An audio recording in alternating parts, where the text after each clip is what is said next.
Hey there, this is Marlon from MarlonMcPherson.com. Welcome back to another episode of Future Steps Creative. And today I'm going to be talking about when starting out with online content, what format of content should you be creating, whether this is blog posting, podcasting, or videos. Which type of content should you start with, especially if you're, say, a coach or consultant or a service provider and you're looking to attract your ideal audience to you through content. What should you start out with?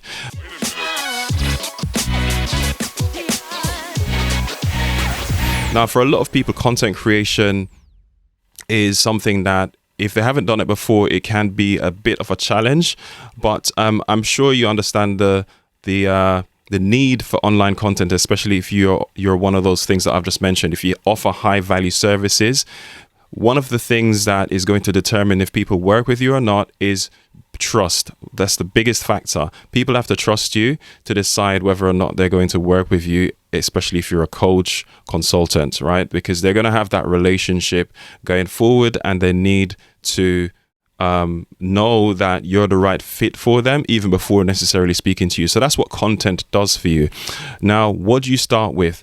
Now, personally, I would say videos are the most effective at building up trust quickly, and it's one of the best ways to actually pull people in, get them to know you, get them to understand your philosophy and what it's like working with you before they take the plunge. And it really helps to convert people even before they speak to you. I've had people contact me simply because they've watched one of my videos and they already understand what it is that I'm able to do for them, and all they want to know is how I can specifically move forward with them and how much it's going to cost, that type of thing. So I've had those conversations just off the back of somebody discovering a video from me. Now, what I would say when you're just starting out, you should start with one that you think is going to be the most appropriate for your audience and the type of content that you can be consistent with creating, that you can create the easiest, right?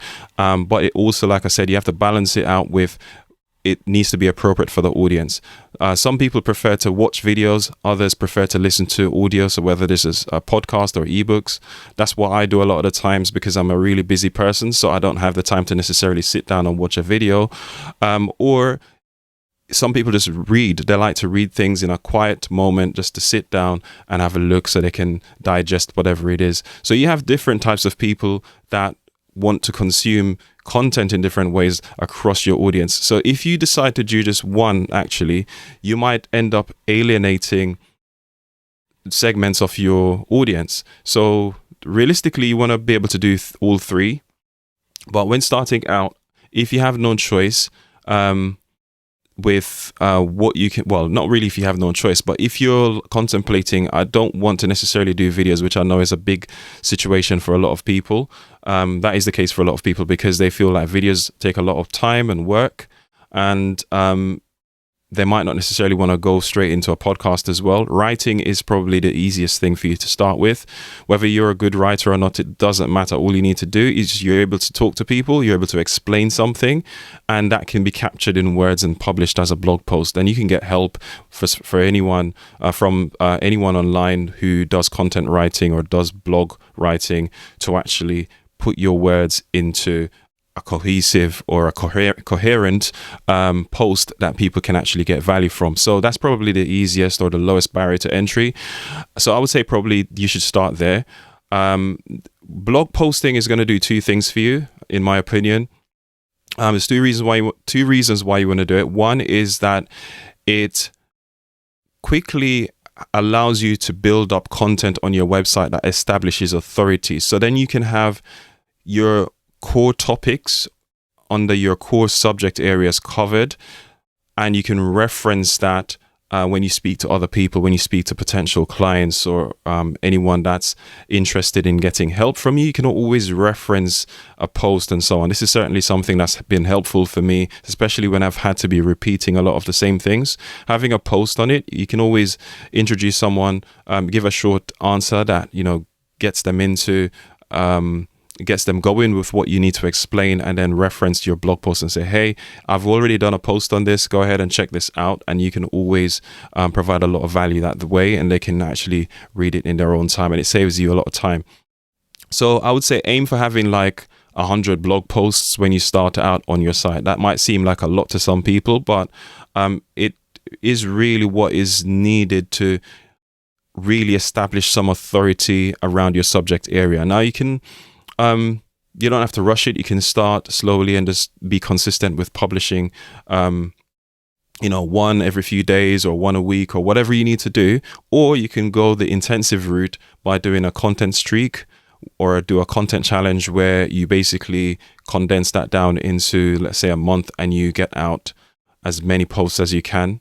Where you have a target, maybe you do 50 or 100 within a month. It just depends on what you can do. That way you get them out of the way, your core topics. Now, the second thing this is going to do for you, apart from having a good library of content that shows you as an authority and that you can reference when speaking to other people, is you can get a lot of SEO value from that type of from having that content there, because Google will be able to index those pages in their search results and deliver it to people who are searching for specific topics, especially if you have what's called long tail keywords, where the topics are not sort of like the generic topics that most people have covered, but you have longer, more specific search terms that only fewer people are searching for it, but it's not covered as much. So therefore you have a higher chance of ranking, which is basically showing up in the Google search results when somebody searches for that type of content. So the other thing is that you'll be able to have more content, or you have a base of content that you can actually share on social media, right? So this is going to help you with your social media game. And it will form the basis also for going on to do the other types of content formats. So let's say you now decide that you want to do video, which is what I would recommend to do next, because video is, like I mentioned before, it's really the most powerful type of content that you can then rely on to convert people, because they trust you. It builds up trust more quickly, because it's like having someone there with you that you can talk to there and then. Almost like having them in front of you, because you can see and hear them. So it tends to work by building up a lot more trust, as I've mentioned several times now. But on top of that, videos are being pushed by most of the platforms. So when you think about Facebook, LinkedIn, there's also TikTok, which is a different type of audience to a lot of coaches and consultants. But these platforms are prioritizing video at the end of the day, and it is for a reason, because they realize that that's where you get the most engagement, that's where you get the most sort of like retention with the content as well, because of the fact that videos can actually pull you in and hold your attention. So doing that is going to be the best way to get ahead in terms of the content game, especially if you're in a competitive space where not a lot of your competitors are doing videos.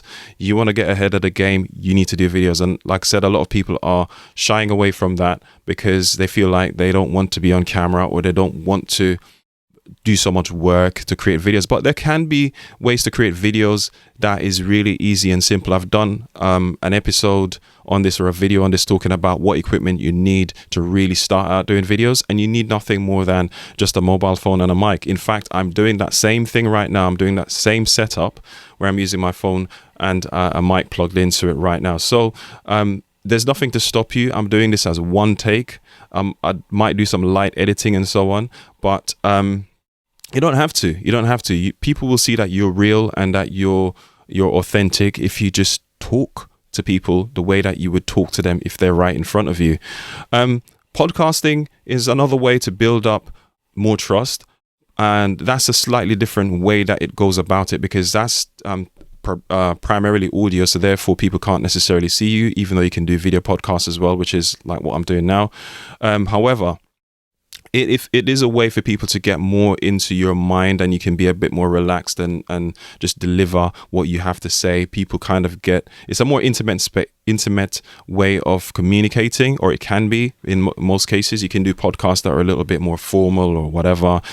But just be real, be you, and people will connect with you. People are looking to connect with other people, and that's what podcasts does for you. And again, you're tapping into that market of people or that part of your audience that's not able to watch videos or like necessarily reading, or they can't sit down and read because they're on the go. You can listen to a podcast anytime, driving, whilst cooking, whilst going for a walk, whatever it is that you're doing, you can actually listen to a podcast and get a lot of value.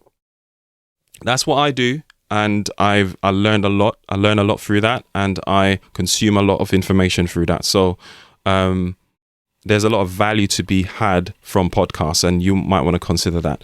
So my takeaway from this is that you should really be doing all three. But if you must start with just one, blog posting is probably the easiest and the most practical to do, because you will have a base of content that you can build from and utilize your and get more SEO on your website.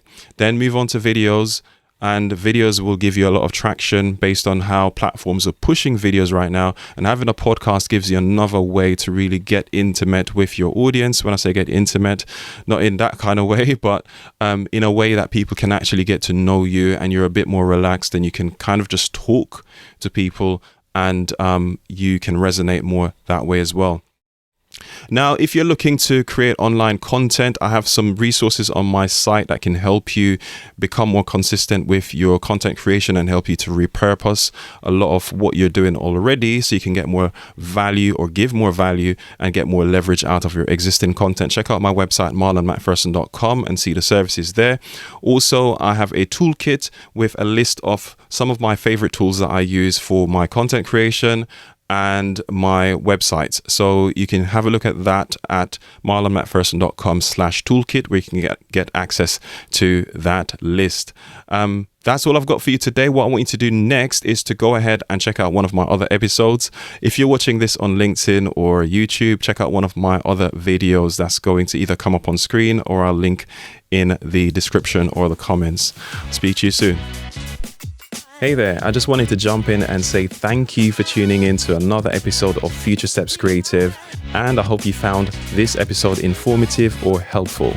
Also, if you'd love for me to help you directly with your content strategy or your website strategy, do reach out to me over on my website, marlonmcpherson.com. There are several ways that I can work with you, including helping you to figure out your overall strategy, as well as helping you with ongoing content creation so you can be consistent with attracting your ideal audience, as well as to help you with optimizing your user experience on your website for better conversions. I look forward to hearing from you soon, and I'll speak to you in the next one.